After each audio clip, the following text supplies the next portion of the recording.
Dan Assalamualaikum dan salam kripto. Tuan-tuan puan-puan, apa khabar semua? So ramai yang mungkin mengalami sedikit pemulihan lepas tengok harga market yang tiba-tiba jatuh sejak 2 hari lepas. Dan sekarang kalau kita tengok semua menghijau belaka lah. Tetapi dia tak adalah level sampai ke 50,000 dan ke atas. Jadi harga Bitcoin hari ini sekitar 48,000. Jadi hari ini kita nak bincangkan tentang dua perkara sebenarnya. Yang pertama adalah tentang isu Tether. Ada beberapa perkembangan. So Tether ni adalah stablecoin lah, antara stablecoin yang terbesar dalam cryptocurrency. Dan kedua, kita nak juga bincangkan tentang XRP. Banyak cerita tentang XRP. Jadi kita nak tahu apa perkembangan XRP dari sudut short term dan juga dari sudut long term. Okey. Jadi sebelum tu kita tengok dulu market cryptocurrency kita di CoinGecko. Okey. So kebanyakan coin-coin ni, Bitcoin, Ethereum mengalami recovery lah sejak 24 jam yang lepas mengalami recovery. So Binance Coin pun recover paling banyak, 10.4%. Sebab apa? Sebab DeFi dekat Binance ni dah mula pick up balik lah, pick up laju. So dia 10.4. Cardano pun sama, sebab Cardano dia dah dekat-dekat dengan dia punya launching. Dia akan ada launching. Tak ingat lah, Mary dia ada banyak dia punya blockchain punya launching dia. Saya pun tak berapa nak catch up dengan Cardano ni. Tapi Cardano dia pada akhir bulan ni dia akan ada satu launching. Mungkin tuan-tuan puan-puan boleh share kot kalau ada yang tahu kan. Sebab Cardano banyak sangat dia buat, kadang-kadang susah nak catch up. Okay, so Polkadot turun sikit, XRP turun, Litecoin, Chainlink naik balik. So basically kebanyakan altcoin ni dia dah mula pick up balik. So waktu Bitcoin jatuh mendadak, macam biasa semua akan jatuh. Tapi bila Bitcoin start buat sedikit recovery atau sedikit dia stabilize sikit, then altcoin lain pun dia akan naik balik lah. So ini yang tengah berlaku sekarang. So sebab tu saya ada kata altcoin season dah bermula. So memang macam saya pun fokus sekarang ni more on altcoin punya growth. Sebab dekat sana yang kita boleh tengok banyak profit lah. So kita tengok altcoin yang paling perform, BitMax token. So BitMax basically exchange punya token, tapi tak tahu kenapa dia boleh naik sebanyak macam 59.7%. Tapi on Blockstack ataupun Stacks, memang Stacks ni antara projek yang saya suka. Dan bagi saya dia ada satu use case yang unik, di mana mereka nak bawa DeFi ke dalam Bitcoin. So mereka menggunakan blockchain Bitcoin dan mereka link dengan diorang punya projek lah. So Blockstack ni antara yang saya suka, sebab waktu dia sebelum launch lagi saya memang dah follow dia. And ni antara projek yang dapat kebenaran daripada SEC lah. So Stack sekarang ni, kalau sekarang ni dia tengah work on Blockstack 2.0. Jadi that's why price dia pun semakin naik. Banyak development yang berlaku dekat Blockstack actually. So ini antara coin yang memang saya bullish. Dan bila dia naik pun saya memang sangat gembira lah. Sebab saya pun dulu pernah nak cuba buat macam dApp dekat Blockstack, tapi sebab tak pandai coding sangat, jadi dia tak menjadi. Sebab dulu kalau siapa yang masuk dekat ekosistem Blockstack dulu, siapa-siapa yang berjaya menghasilkan dApp, mereka akan bayar dalam 20,000. Dia sebenarnya bayar 1 juta, tapi dia adalah ranking pertama 20,000, ranking kedua 10,000, lepas tu 5,000. Dia ada ranking dia sampai nombor 50 kot. So semua tu dalam 1 juta. Saya tak berapa ingat sebab dah lama dah, dalam tahun 2019 macam tu. Tapi saya tak berjaya. Tapi at least kita pegang lah dia punya token kan. Dan token dia pun semakin naik. Okay, so itu on the Blockstack. So Dogecoin naik, Solana naik. Dan kita tengok siapa yang drop dengan teruk. Cosmos. Okay, so sebab Polkadot jatuh, Cosmos pun jatuh juga. So this is macam Cosmos, Polkadot ni dia on the interoperability punya side. So mereka mengalami sedikit kejatuhan lah. Lepas tu SushiSwap, yes Sushi sebab dia ni sebab Binance lah, sebab Sushi dia dekat Ethereum. Jadi sekarang ni waktu Binance tengah hot, jadi Sushi pun mengalami penurunan lah. Monero, so tak banyak yang drop secara ketara. Kebanyakannya memang membuat sedikit peningkatan. Okay, next kita tengok dekat Bitcoin pula. Bitcoin, so yes, so sejak 23 Februari ni, sejak 22 dia mula menunjukkan kejatuhan lah.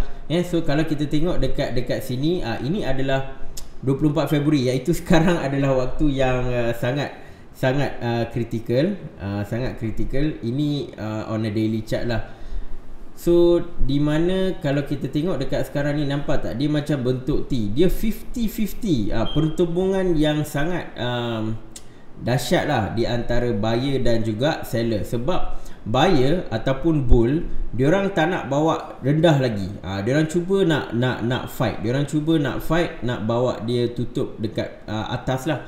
Diorang tak nak tutup bawah. Sebab kalau kita tengok opening dia 48,927, closing dia 48,774. So at least dia nak close 49 pun nampak dah benda ni menghijau. So sekarang ni memang 50-50. Tak tahu, saya pun tak tahu siapa yang akan menang. Dan candlestick ni bakal tutup dalam masa 1 jam 18 minit 1 jam 18 minit dia nak tutup. So hopefully sini hijau. Tapi untuk kita dapatkan lebih data, kita kena buka forward chart. Cuma ada satu benda yang saya nak tunjuk dekat tuan-tuan dan juga puan-puan sebenarnya. Dia ada pattern waktu bulan Januari. Okey, saya tunjuk sekejap So dekat sini dan paling low dia pergi sekitar sini. Okey. So kalau tengok, dia copy pergerakan ni. Dan bila saya apply dekat sini, kita apply lah dekat sini. Allahuakbar. Hampir sama tuan-tuan puan-puan. Hampir sama. Takut saya tengok. Tak adalah takut, baguslah. So memang dia punya move ni hampir sama, terutamanya ni yang ni dengan yang ni hampir sama. So yang ni, yang ketiga ni, yang tengah duduk gaduh ni, setiap pasti boleh, sebab dia ada masa 1 jam. Saya rasa mungkin dia tak adalah close ke 52,000, mungkin ke 50,000 ke kan. Cuma nak bagi tahu pattern ini mungkin boleh berulang. Pattern ni mungkin boleh berulang. Sebab ini yang berlaku dekat sini. Saya just nak share je. Setakat ni dua ni dia follow lah dari sudut apa kita panggil, dari sudut kejatuhan. Dia memang tengah follow. Cuma kita boleh jangkalah kalau ini berterusan mungkin sampai bila ni? Sampai 14 Mac. Maybe lepas 14 Mac dia start buat kenaikan. So macam yang saya share dalam video lepas, Mac adalah bulan yang memang bulan yang tak cantik untuk Bitcoin lah. Memang bulan yang tak cantik untuk Bitcoin. So itu just nak tunjuk persamaan sedikit dengan bulan Januari. So kita buka on 4 hour chart. So ini yang saya draw lah kan. So dia memang tak dapat nak kekalkan momentum dekat sini, dia terus drop. Dan ingatkan dia akan main-main dekat sini. Nampaknya dia drop sampai ke sini. Dia drop sampai ke sini. So dekat sini maybe kita boleh gunakan Fibonacci retracement. Kita tengok sikit lah So let's say ini paling bawah sekitar 44,800. Lepas tu kita tarik sampai yang paling tinggi dia pergi berapa ni?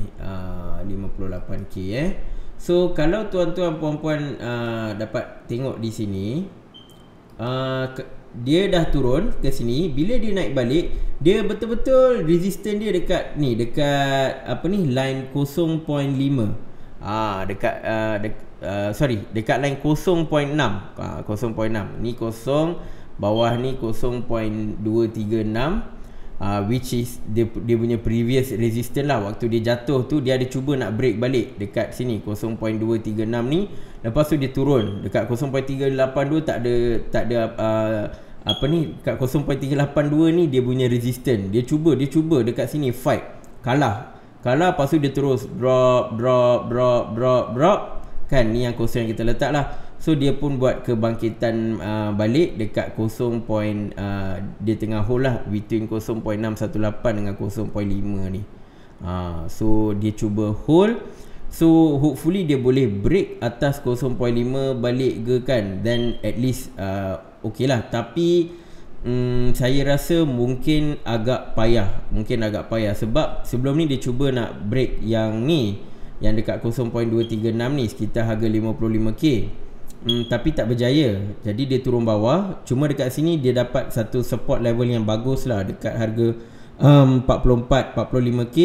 Lepas tu dia berjaya naik balik lah, naik balik. Dan sebelum ni yang ni adalah resistance, yang 0.618 ni adalah resistance. Dia cuba nak break kan, dia main-main.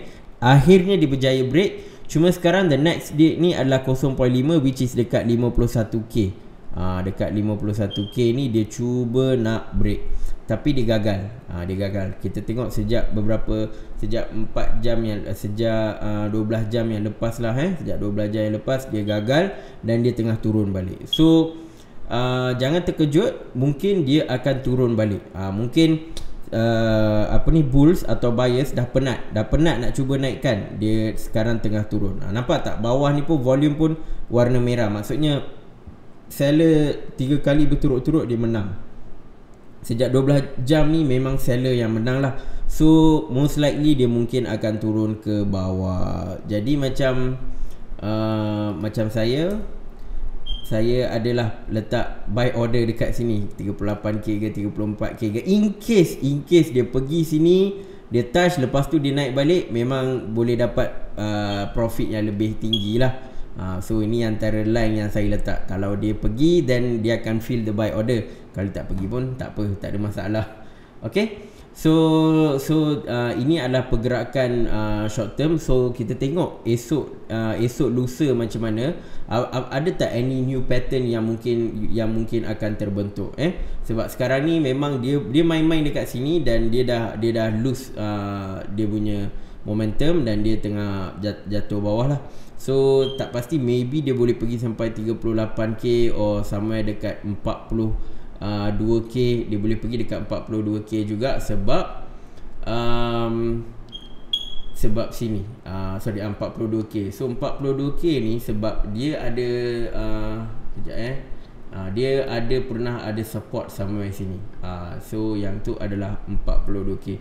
So ada possibility sebab sebelum ni yang ni belah sini dia sama dengan yang ni. Dia sama dengan yang ni, support level dia kan lebih kurang sama.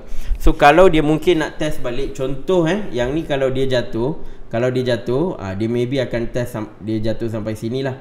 Dia akan cuba test dekat sini pula sekitar 42k, dan mungkin dia naik sikit kan. Dan kalau dia naik lagi masuk sini, alhamdulillah lah. Kalau dia nakal, dia boleh lagi turun bawah, dia nak test dekat belah sini pula. So ini antara jangkaan yang kita kena prepare lah.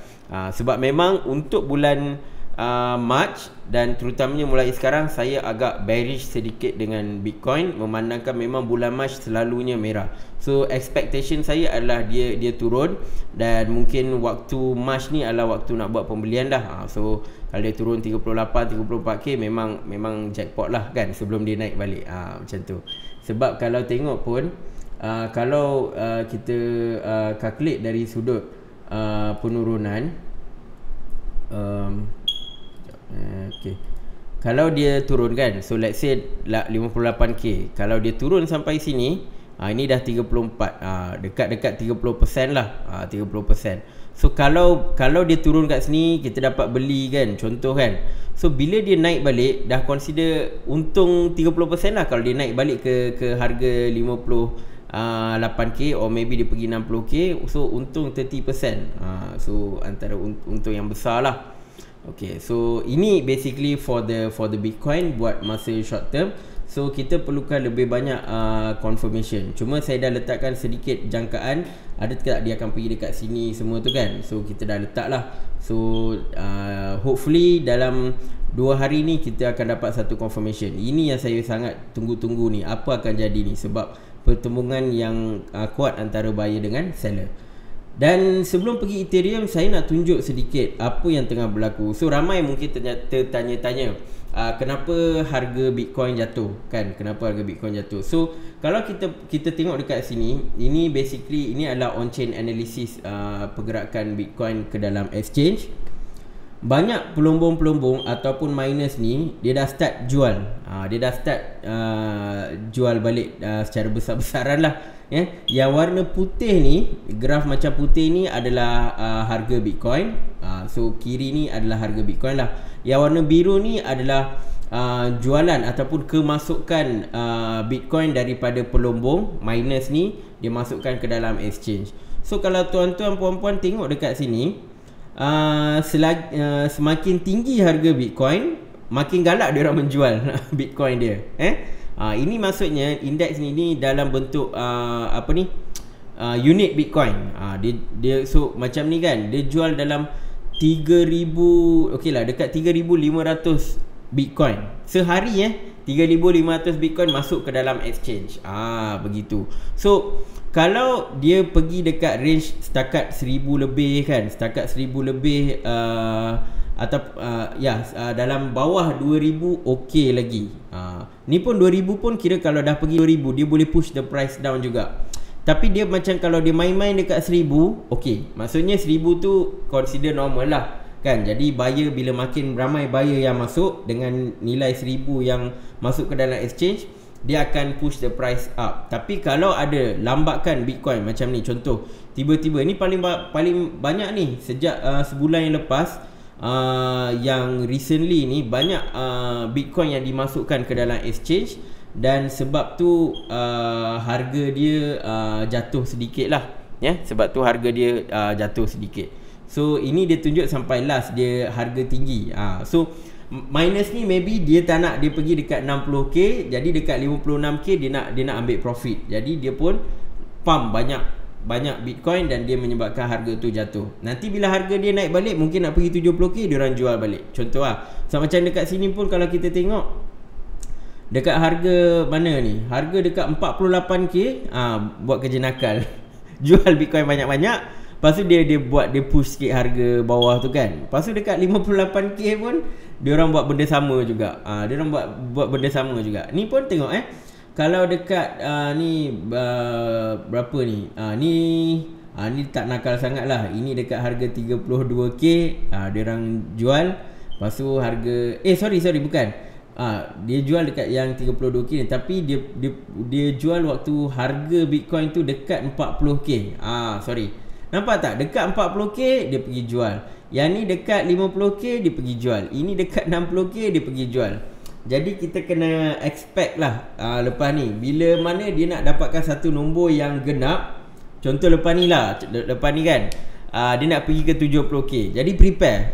Sebab nak capai 70k ni, diorang takkan sewenang-wenangnya bagi dia pergi kat 70k. Mesti diorang akan buat jualan besar-besaran. Diorang akan ambil untung dulu sebelum dia pergi nombor yang genap tu. So saya tak tahu kenapa diorang buat macam tu, tetapi inilah hakikat dia. Inilah hakikat dia. So sekarang ni miners dia dah jual besar-besaran, kemungkinan besar dia takkan buat jualan besar-besaran lagi lah. Dia takkan buat. Tapi kita tak tahu, mungkin kalau dia nak buat pun boleh je. Cuma kalau kita tengok dekat sini, selalunya lepas dia buat jualan besar-besaran, lepas tu dia akan buat jualan secara kecil-kecilan. Begitu.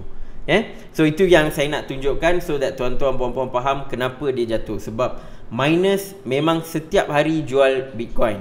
So bila miners jual Bitcoin tak ada masalah, sebab yalah, kalau dia tak jual Bitcoin macam mana dia dah dapat duit kan? Sebab dia pun menggunakan banyak tenaga dan dia pun banyak menanggung kos untuk menghasilkan Bitcoin kan. So mereka ni adalah antara stakeholder yang penting dalam ekosistem Bitcoin ni. Cuma ada kalanya mereka akan jual secara besar-besaran. So kalau harga tu naik secara mendadak, waktu tu mereka akan jual secara besar-besaran dan untuk dapatkan lebih banyak profit lah. So kita kena faham mentality miners melalui on-chain analysis yang ni. Okay, sekarang kita pergi dekat Ethereum pula. Okay, Ethereum pun sama. Ni macam Bitcoin pun tengah gaduh kan, tengah nak finalizekan yang ni. Ethereum pun sama juga, on the daily chart tengah bersaing. Cumanya Ethereum nampaknya buyer mungkin sedang menang.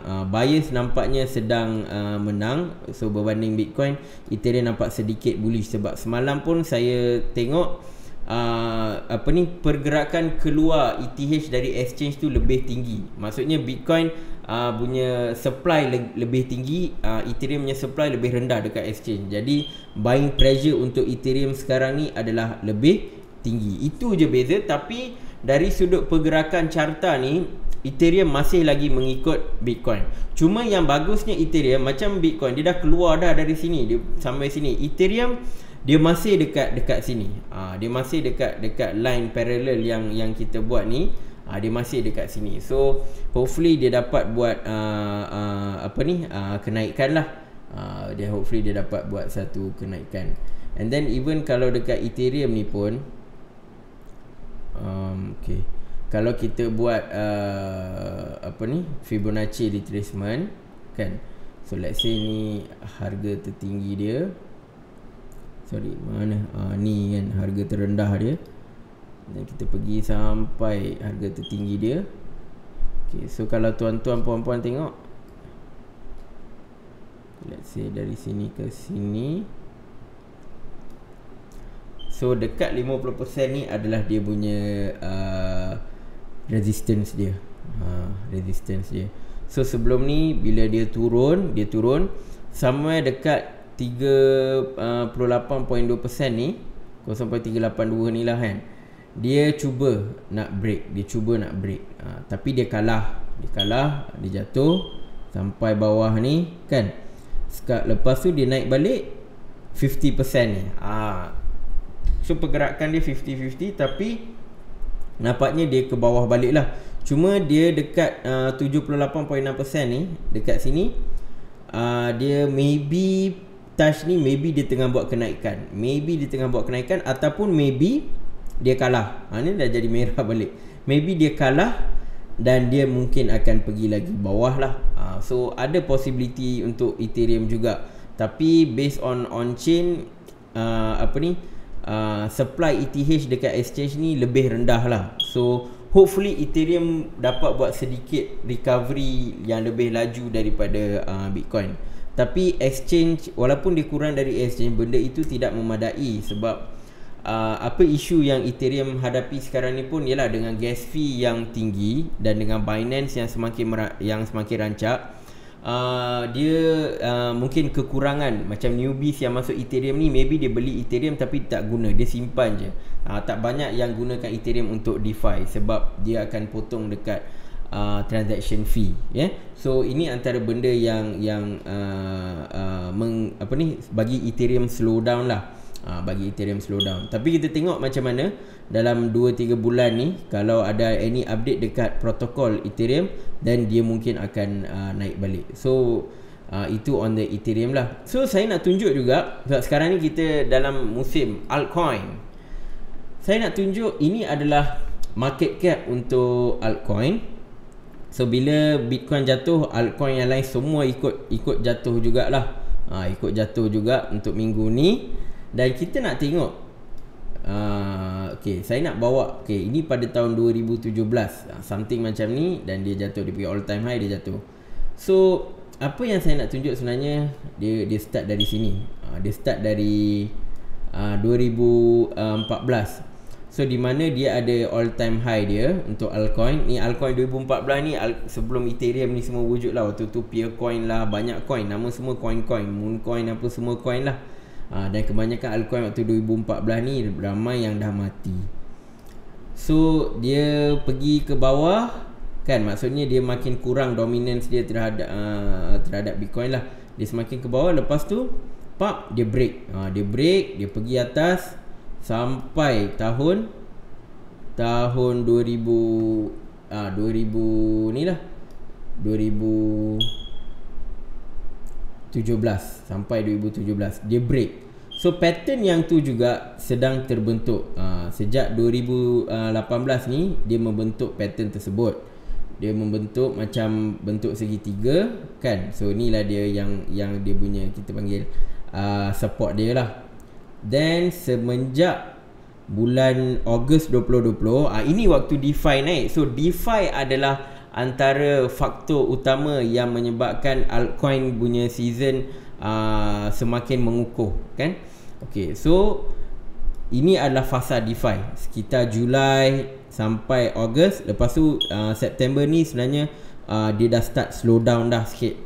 So waktu-waktu ni yang Chainlink banyak buat duit. Then lepas November, starting bila Bitcoin dah mula naik balik, altcoin pun turut sama mengikut. So that's why pergerakan altcoin sekarang ni dia akan pergi lagi tinggi lah. Kebarang kalian untuk dia buat movement untuk lebih tinggi tu memang ada. So sekarang ni market cap dia 700 billion. So Bitcoin dia dah pecah 1 trillion. So maybe dalam masa mungkin bulan April ke dan macam tu, maybe altcoin akan pergi kepada 1 trilion juga. Sebab sekarang dia sejak start dia punya dia break ni sejak 1 Jun, waktu tu 86 billion je the whole altcoin. Sekarang dah dekat 700 billion. Jadi memang tunggu masa je lah dia nak pergi 1 trilion. 1 trilion kita tak tahu berapa trilion dia akan pergi lepas ni. Itu yang kita duk tunggu-tunggu. Sekarang ni merah sebab apa? Sebab Bitcoin pun jatuh, memang dia pun jatuh. So itu adalah nak tunjuk on the market cap untuk altcoin lah, di mana dia sedang menuju 1 trilion. Okay, so itu adalah topik kita. Bukan topik lah, kita belum masuk topik kita lagi. So itu basically on the analysis for Bitcoin dan juga Ethereum. Sekarang ni kita nak cerita tentang dua perkara. Yang pertama saya nak cerita, tapi dua perkara ini sebenarnya tuan-tuan puan-puan mungkin boleh berkait. Sebab saya nampak benda ni mungkin boleh berkait, walaupun tak ramai yang cerita benda ni ada kaitan, kan? Yang pertamanya adalah isu Tether. So Tether ni dia adalah stable coin yang memang diisu oleh satu syarikat lah. Dan syarikat ni dia kata Tether ni sebenarnya sama dengan satu USD. Dia pack duit Tether ni ikut USD, dan dia kata satu USD ni bukan dia create macam tu je. Memang dia ada bank untuk backing dia, untuk memberikan satu unjuran nisbah satu demi satu dengan USD. Ni USD dollar lah, kan. Cuma sejak tahun 2018 memang ada isu orang panggil Tether FUD. Memang ada, dia kata Tether ni sebenarnya dia duduk macam dia duduk print duit. Dia duduk kalau print, kalau dalam kripto orang kata minting. Dia akan pump, hasilkan duit je tanpa apa-apa backing. Dia kata Tether ni tipu lah, tak ada backing. Diorang ni duit duduk generate atas angin je lah USDT tu.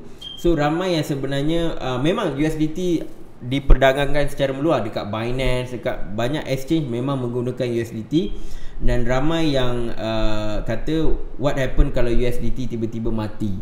So itu antara benda yang orang ramai membangkitkan lah. Sebab even kalau company-company besar, institusi, diorang tak guna Tether, diorang memang pakai USD buat pembelian dekat OTC, over the counter, and diorang terus beli Bitcoin. Cuma macam retail investor macam kita ni yang pakai Tether. So apa yang berlaku adalah ini. So Tether berjaya menyelesaikan isu mereka dengan New York State Attorney General lah. Dia kata New York State Attorney General, sebab mereka yang mengatakan bahawa Tether dengan Bitfinex ni ada isu. Tether ni duduk print duit, lepas tu dia bagi duit dekat Bitfinex. Berapa entah dia bagi, 800 million kot. So apa yang berlaku adalah Tether dia berjaya buat settlement lah dengan New York State Attorney General.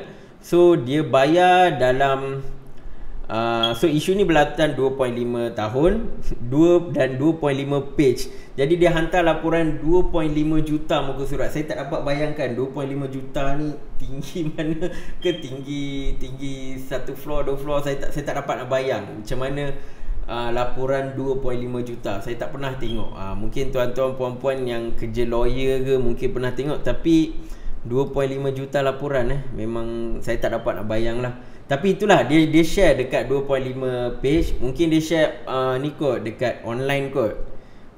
Kalau offline saya tak pasti. Tapi saya baca ni pun memang agak terkejut lah, 2.5 juta So 2.5 juta dia share dan dia bagi laporan. Dan juga dia kata dia tak bersalah dan dia bayar settlement dalam 18.5 million lah. Actually 18.5 million ni tak besar pun untuk Tether ni. Tether ni dia punya market cap pun dah berapa bilion dah kan. Kita tengok Tether pun Tether punya market cap 34 bilion. So setakat dia nak bayar 18.5 million ni, memang bagi dia tak ada isu lah. So tapi dia dapat buat settlement. Dan akhirnya isu tu pun terus dah reda lah. Cuma syaratnya mereka kena hantar laporan secara berkala dekat New York State Attorney General. So apa yang menjadi isu ni adalah sebenarnya pada tahun 2019 New York State Attorney General ni dia cakap lah bahawa Bitfinex ni dia ada isu nak proseskan payment dia dekat exchange dia. So total nilai tu dalam 850 million. So apa yang dia buat, dia minta Tether untuk tolong dia. So Tether pun bagilah loan dalam 850 million. Cuma New York State kata, mana Tether dapat duit ni, macam mana tiba-tiba boleh bagi? Betul ke ada backing yang 850 million ni bersandarkan kepada US dollar? So hari ni sejak beberapa hari lepas diorang dapat buat settlement. So Tether kata dia tak bersalah lah. Dan Tether pun volunteer untuk hantar laporan secara berkala dekat New York State Attorney. So benda ni memang adalah satu news yang bullish. Dan ini juga mungkin antara faktor kenapa harga Bitcoin tak turun lagi dan dia dapat stabilize dan dia dapat naik sedikit. Sebab dia isu Tether ni sebenarnya dia kalau dia ada dua senario. Kalau as it going right now, sejak 2 tahun lepas, memang ramai yang duduk terfikir juga mungkin Tether ni tak adalah 100% backed by USD, mungkin dalam 70%, 60%. Tapi diorang tak kisah sebab basically still Tether ni ada value, dan diperdagangkan di Binance, di hampir semua exchange lah kan. Kecuali Coinbase, sebab Coinbase dia ada dia punya stable coin which is USDC. So saya pun sebenarnya lebih prefer USDC daripada USDT sebab isu ni lah. Tapi sekarang nampaknya macam dah settle dan maybe tak ada masalah kot nak pergi USDT. Okay, balik pada cerita kita. So inilah apa yang orang fikir. So kalau lah contoh dekat New York State General tak ada settlement apa-apa, Tether jadi dan dibuktikan Tether sebenarnya tak ada backing, dia main print je. Maksudnya dia tak bersandarkan USDT 0%, dia main print je. Maka memang ramai akan lose confidence dekat USDT, ramai akan cuba nak shift USDT ke stable coin yang lain. Dia bukan tak ada option, dia ada option, cuma akan ada massive sell off macam tu. Dan dia akan menyebabkan harga Bitcoin dan juga cryptocurrency akan turun sedikit. Sebab apa? Sebab usually kalau stable coin seperti USDT banyak masuk ke dalam exchange, benda itu adalah bullish sebab orang nak gunakan USDT untuk beli Bitcoin. Kalau stable coin tak masuk ataupun kurang dimasukkan ke dalam exchange, benda itu adalah bearish sebab maksudnya orang memang tak nak pakai tak nak gunakan USDT untuk membuat pembelian Bitcoin.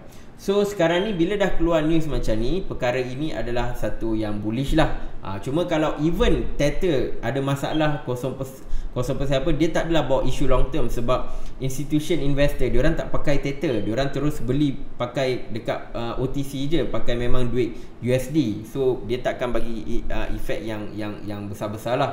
Dan orang pun akan always boleh pergi dekat stable coin lain. Ada banyak, RSA pun adalah dia punya stable coin, DAI, USDC, Binance pun ada dia punya stable coin. So stable coin banyak, tak ada masalah. Cuma Tether adalah yang paling besar. So bila perkara ini berlaku, dia dah buat settlement dan sebagainya. So ini memberikan confidence untuk orang untuk gunakan USDT lah. So that's why harga dia pun bukan harga dia selalunya memang dekat 1 USDT, tapi the whole cryptocurrency punya market dapat recover sedikit. Sebab selain orang beli Bitcoin, banyak Tether ni ada banyak dekat DeFi punya punya platform, macam dekat Uniswap dan sebagainya.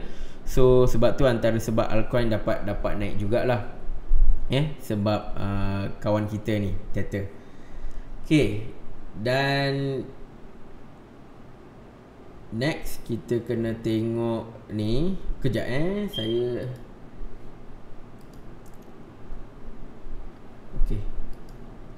Big Mac. Okay, so rasanya itu sajalah on Tether punya isu. So apa kaitan Tether dengan XRP? Okay, so kalau kita tengok naratif yang bermain sekarang ni, Tether 2 tahun kena serang.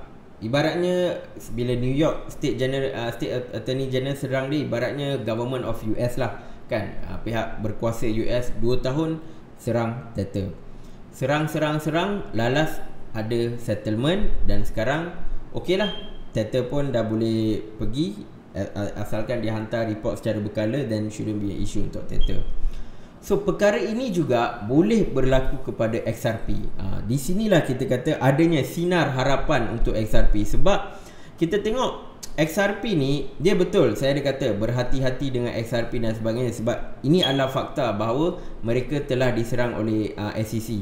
Isu adakah mereka tidak bersalah ataupun bersalah adalah nombor 2. Isu pertama adalah bila mana-mana coin menghadapi masalah dengan pihak berkuasa ataupun dengan kerajaan, memang itu adalah perkara yang bearish. Memang dia menyebabkan harga itu turun. Itu adalah fakta. Cuma kita nak kaji ataupun kita nak perhalusi sedikit perkembangan XRP ni, dan apakah jangkaan yang kita boleh tengok dekat XRP. Maybe kita punya teori lah kan, apa yang akan berlaku. So kalau kita tengok ni, saya nak bawa beberapa news lah untuk XRP ni.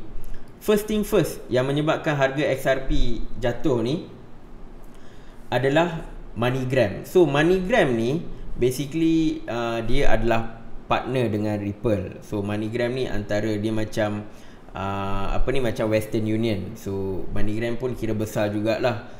Dia antara top 3 lah, top 3 kan, dengan Western Union, which is more on the kita nak transfer duit dan sebagainya.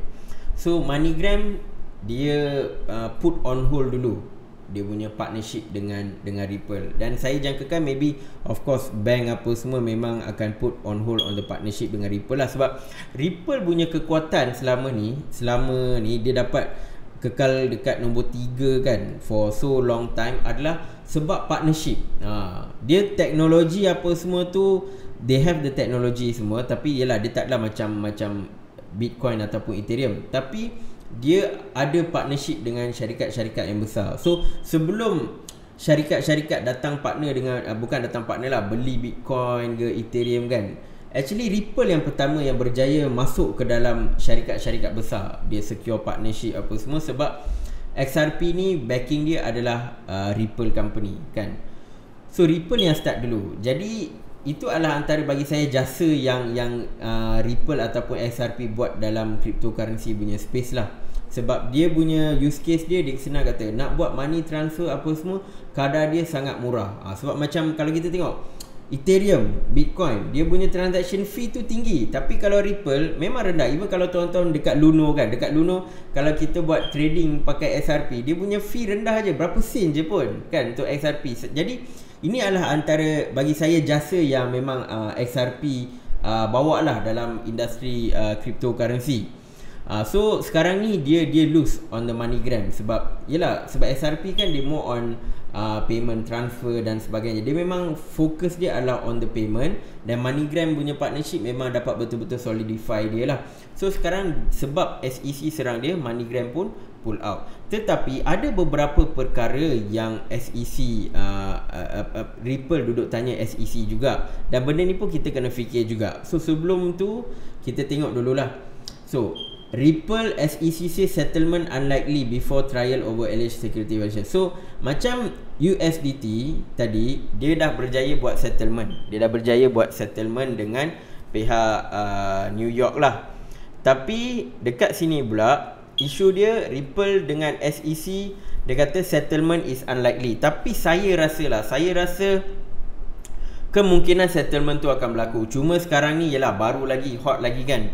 Mungkin ambil masa untuk ada some kind of settlement. Sebab kalau masuk court pun saya tak pasti berapa lama isu ni akan berlanjutan. Sebab lagi lama isu ni berlanjutan, lagi buruk untuk Ripple dan juga XRP. Sebab kita kena faham, industri cryptocurrency dan ialah blockchain, actually teknologi blockchain ni cepat. Dia sangat cepat. Maksudnya season lepas mungkin smart contract, season ni pula DeFi. In future kita tak tahu AI ke apa ke nak masuk blockchain, kita tak tahu. Sebab dia adalah rapid growth.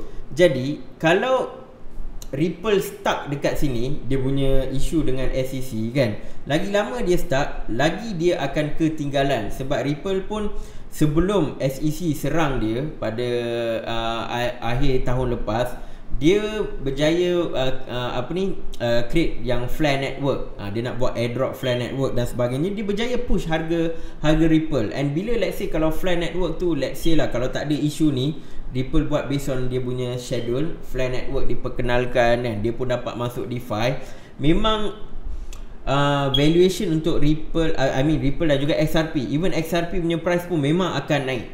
Sebab kalau tuan-tuan puan-puan tengok sekarang, coin-coin banyak yang dah coin-coin yang dah break all time high. Contoh yang top tu Bitcoin, Ethereum, dua-dua dah break all time high. Ripple last time adalah nombor 3. Jadi Ripple pun sepatutnya boleh break all time high dia juga. Kita tengok Ripple punya ni. Sekarang ni Ripple dekat XRP. Ripple nama company, XRP dekat nombor 7 tuan-tuan puan-puan. Dia dekat nombor 7. Dia semakin kalah dengan Cardano dan Polkadot. Dan satu waktu dulu dia dekat nombor 3 dan dia tak dapat lagi break dia punya all time high. So itu yang antara perkara yang menyedihkan lah. Tengok CoinGecko pun dah kata SEC has charged Ripple with unregistered securities offering. So tengok ni, kalau kita maximizekan, Ripple all time high dia sekitar $3.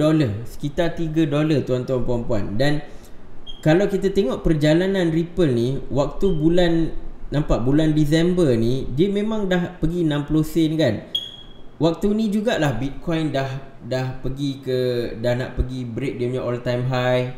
Ethereum pun nak pergi break all time high. Dan Ripple pun dah bermula sebenarnya. Tapi datangnya SEC, dia terus drop. Terus tak boleh buat dia punya recovery, dia nak break balik dekat sini. Sebab who knows, kalau let's say kalau tak ada isu SEC dan sebagainya, saya punya prediction lah kan, kalau tak ada SEC, Ripple maybe boleh pergi dekat sini, dekat $3, break dia punya all time high dia yang lepas, ataupun mungkin $2 ke sekarang kan. Tapi maksud apa yang saya nak bagi tu, dia mungkin boleh pergi lebih tinggi lagi. Dia maybe boleh pergi lebih tinggi. Tapi due to that, dia stuck dekat sini. So isu sekarang ni yang kita kena tengok adalah Ripple, bukan Ripple, the whole cryptocurrency punya pergerakan, dia ada fasa bullish, dia ada fasa bearish kan. Jadi kalau mereka berlanjutan, isu nak settlekan isu dengan SEC tu semakin lama, apa yang kita takut adalah fasa bullish ni akan berakhir kan. Maybe akhir tahun ni ataupun tahun depan, fasa bullish ni maybe akan berakhir. Sebab tak selamanya benda tu akan naik je kan. Dia ada naik, dia ada turun. So fasa bullish ni maybe akan berakhir. Dan kalau waktu tu baru Ripple settle dengan SEC kan, dan let's say lah Ripple tak bersalah, dia menang kes ke atau apa-apalah kan, tapi disebabkan waktu tu adalah waktu bearish, dia tak boleh nak pergi so much high. Faham tak? Maksudnya dia tak boleh pergi balik break dia punya previous all time high $3 ke apa ke kan. Maybe tak sempat. Jadi apa yang akan berlaku, harga dia akan naik sikit tapi tak naik banyak lah. Dan lagi satu adalah bila dalam fasa bull run yang sekarang banyak tengah naik, dia lah Binance apa semua, Chainlink, Uniswap, semua tengah kejar. Dan bila diorang makin naik, Ripple mungkin akan keluar daripada top 10. Mungkin akan keluar daripada top 10. Ini adalah antara risiko-risiko yang ada dekat XRP sekarang ni. Jadi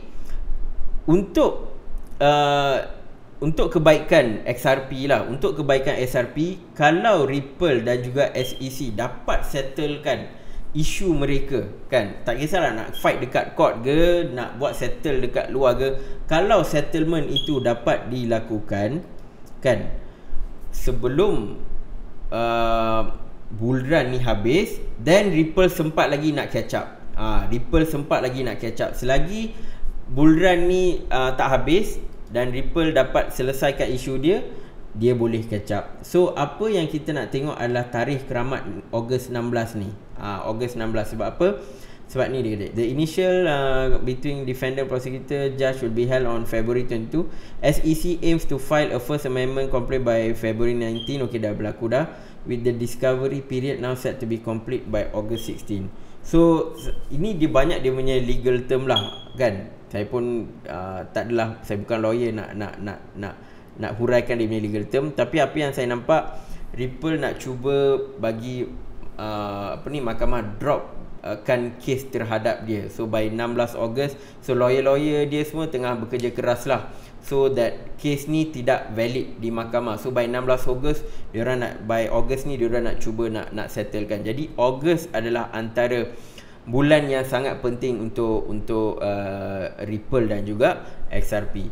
So apa benda yang Ripple duduk bangkitkan adalah ni, ada 3 soalan yang dia perlukan jawapan daripada SEC, dan benda yang ditanya ni adalah sangat-sangat valid, kan, sebab SEC yang serang dia. Jadi memang SEC kena jawab apa yang mereka tuduh Ripple ni lah, kan. So soalan pertama, when does a digital asset transition from a security to a currency or something else? So dia tak ada apa-apa guideline, kan. Kerajaan US ataupun SEC tak pernah bagi apa-apa guideline, ini adalah security, ini adalah currency. Ripple duduk cakap XRP bukan security, dia adalah currency ataupun cryptocurrency. So dia nak tahu digital asset ni bila dia jadi security dan bila dia akan jadi currency. So itu yang dia nak dapatkan satu indication yang clear, dan dia gunakan use case Ethereum.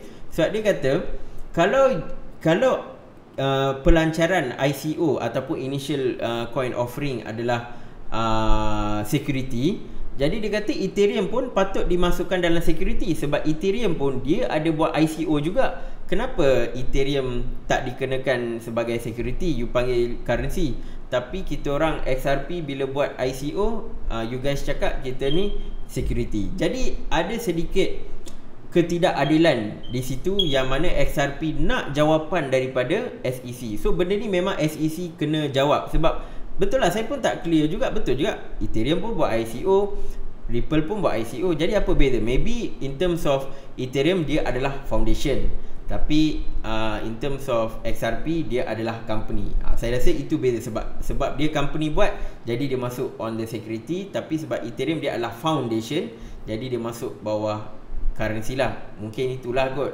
kan. Tapi still SEC perlu buat something clear cut lah, sebab digital asset security atau currency. Jadi SEC kena bagikan guideline tu, dan selama ni memang SEC tak bagi guideline, jadi Ripple pun buat lah. So tak adalah Ripple bersalah sebenarnya, sebab memang dah tak ada guideline, dia pun buat lah, kan. Soalan yang kedua adalah persoalan ni adalah macam mana pentadbiran Joe Biden akan approach digital asset. Sebab based on Joe Biden punya approach ni lah yang akan tentukan hala tuju cryptocurrency dekat pasaran US actually. Dan Joe Biden buat masa sekarang dia dah menamakan Gary Gensler ni untuk duduk dekat SEC punya chair lah. So Gary Gensler ni memang antara orang yang menyokong cryptocurrency dan juga blockchain. So memang sebelum ni yang Yellen ni dia macam tak adalah sokong sangat cryptocurrency, tapi on the SEC punya part, yang Gensler ni memang dia pernah mengajar dekat MIT on the blockchain dan juga cryptocurrency lah. Jadi maybe dia akan ada satu pandangan yang kukuh on this matter. Maybe dia akan lebih memahami XRP dan juga Ripple. Tapi still kita kena tengok juga once dia dah betul-betul duduk dekat SEC, apa dia punya hala tuju dan apa yang dia nak buat. Cuma kalau kita tengok dari sudut kecenderungan dia based on sejarah lampau, Gary Gensler memang pro sedikit dekat cryptocurrency lah. So kalau dia menyokong perkembangan cryptocurrency, dan dia memang sangat bagus untuk masa short term dan juga long term. Soalan yang ketiga, how should disgorgement be calculated out of violation? So ini sebenarnya apa yang nak bagi tahu in short lah kan. SEC cakap bahawa Ripple ada buat jualan token dia XRP. Dia jual dalam 600 million lah. Dia punya founder lah kan. Dia punya founder ada buat jualan sebanyak 600 juta XRP. So Ripple nak tahulah bahawa adakah salah untuk diorang jual diorang punya currency. Sebab memanglah diorang ada pegangan currency yang besar, dan bila-bila dia nak buat duit, dia akan jual kan. So dia nak tahu adakah benda itu bersalah. So benda tu pun dia nak clarification daripada SEC. So ini adalah antara tiga perkara yang diorang nak tahu. Sebab selama ni tak ada apa-apa isu pun. Dan kalau kita tengok dekat sini, Ripple In dia bagi tahu mahkamah, SEC tak pernah bagi amaran bahawa XRP ni adalah security. Jadi ramai je yang pernah tanya dekat SEC. Ada few exchange jugalah yang saya tahu sejak sebelum 2019 lagi, dia kata boleh tak dagangkan Ripple apa semua. Dia kata tak ada masalah, silakan. Tetapi kenapa waktu bull run nak start, waktu Ripple dah buat Flare Network dan sebagainya, kenapa waktu tu SEC serang dia? Jadi itu yang nampak macam ada unsur-unsur politik sikit lah dekat US ni, dekat Ripple ni.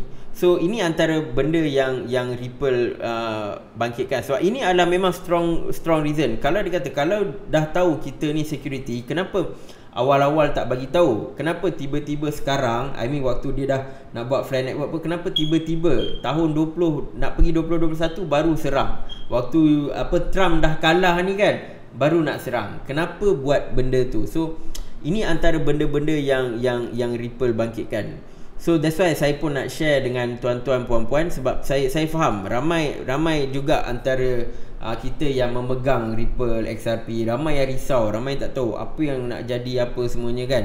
So memang saya punya stand on XRP atau Ripple ni adalah berhati-hati. Memang nampak Ripple ada dia punya strong argument, memang dia ada hujah-hujah untuk menyokong. Tapi kita tak tahu politik dekat US ni macam mana kan. Kalau kalau SEC ni antara organisation yang powerful dekat US, kalau dia nak serang Ripple, dia nak bring down Ripple, dia boleh buat kan. Dan maybe walaupun Ripple tu betul, walaupun kita sokong apa semua, tapi kalau dia buat macam tu, kita akan rugi. Kita akan rugi kan. So inilah antara benda yang Ripple kena buat. Sebab Ripple ada satu tugasan yang sangat besar, dan mereka sedang race against the time. Sebab nak tak nak kena settle waktu fasa bull run ni. Sebab kalau terlambat, dia boleh settle, tapi untuk dia naik balik, dia akan ambil masa yang lebih tinggi, dan mereka kena buat banyak kerja lagi lah kan. So hopefully, ini personal lah, saya rasa hopefully Ripple dapat settle dengan SEC. Settle dengan cara baik lah, hopefully. Kalau masuk mahkamah apa semua, dia akan ambil masa bertahun. Macam isu Tether ni pun 2 tahun baru nak settle. Kalau ini ambil masa 2 tahun, saya takut masa bull run dah habis dah. Waktu bearish baru settle, dan dia takkan bagi impact yang terlampau besar. Sebab market semua tengah nak bearish, Ripple je nak bullish, dia takkan pergi banyak sangat. So itu yang saya nak share on the Ripple. So sekarang ni ramai duk tanya kan, nak hold Ripple ke, nak jual Ripple ke? Itu je stand saya. Kalau nak hold lama-lama, hati-hati, tunggu isu settle. Kalau nak trade macam biasa kan, itu tak ada masalah lah. Sebab trade kan kita buat secara cepat kan, nak tukar. So itu tak ada masalah. Holding memang ada masalah. So itu sahaja daripada saya. kan. So saya nak ucapkan terima kasih lah kepada tuan-tuan puan-puan yang support channel ni. Sekarang dah 8,000 dan insyaAllah kalau channel dah ke 10,000 saya akan buat giveaway. Saya akan buat satu giveaway. Saya tak boleh cerita sekarang. Kita tunggu once dah go 10k dan kita akan buat macam giveaway lah, ya. So itu saja daripada saya. Assalamualaikum dan salam kripto.